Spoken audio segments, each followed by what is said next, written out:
Right now we're just taking you over the northwestern stand and moving into the western stand, which is the main stand which houses the corporate facilities.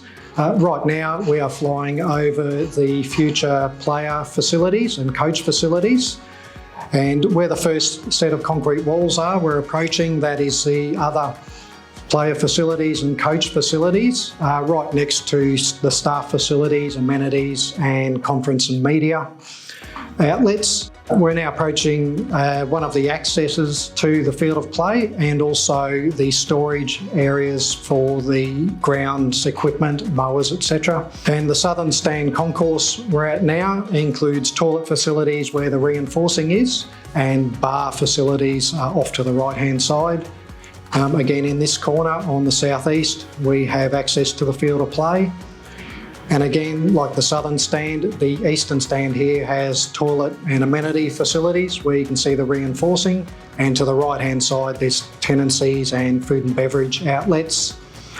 Moving into the last of our concrete pours on the northeastern stand, and moving into the north stand, which is the provision for 5,000 bump-in seats for major events. We're just looking at our major 300-tonne crane on site.